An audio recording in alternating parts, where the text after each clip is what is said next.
Have you ever performed a search that yielded just one or two relevant results, but you know that there must be more information out there somewhere?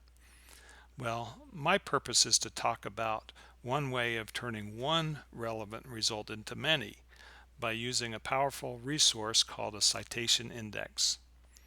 A citation index relates similar sources together based on the references that the sources use.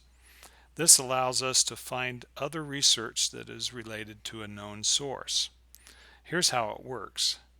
Each new scholarly work is based on foundational information coming from other papers, and these papers are recognized in the list of references. Hopefully, the new work will be useful to others, and these other papers will reference it also.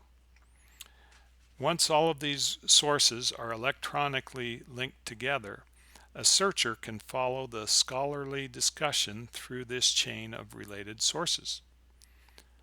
Andrew Booth calls this process forward chaining, or simply citation searching.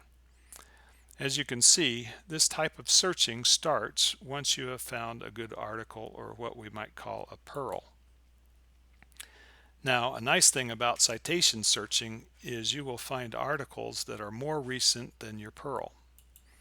In contrast, looking at a list of references looks at the other direction of time, toward older articles. This is sometimes called backward chaining. Not only can citation indexes help you find relevant articles, but they can also help you determine which works have been the most influential in the field. These are the works that tend to be cited the most. So, if you find a work that has been cited hundreds of times, you get a sense that this work has made an impact on that field. Note that the number of citations do vary depending on the field you're in. Thus, 100 citations may not be as meaningful in one field as 10 citations may be in another. So, who collects this information? Well, the oldest citation index is now called the Web of Science. This grew out of Eugene Garfield's pioneering work in this area in the 1950s. This service tracks who cites whom within all of the articles indexed by Web of Science. A database called Scopus also offers citation indexing that is similar to Web of Science. A nice thing about Scopus is that it is connected to other databases like EI Compendex.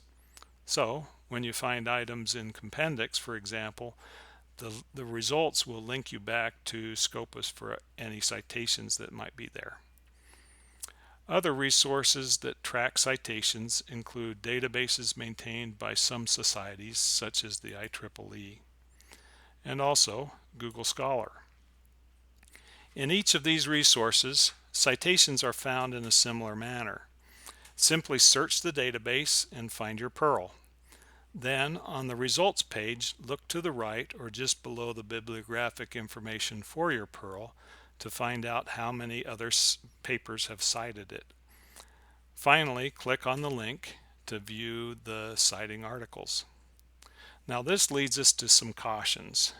First of all, not all citation indexes track the same information. For example, Web of Science has stiffer criteria for including articles in their database, much stiffer than Google Scholar. So citation numbers and the article quality may vary widely between indexes. So you may want to look at multiple indexes depending on your needs.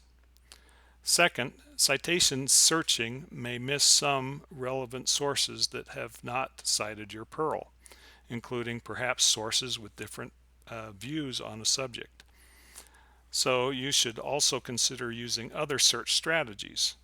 For example, pearl growing using indexing information. So that's how to use citation indexes. Hopefully you can now see how these powerful tools can help you turn one good source into many. I wish you success in your searching.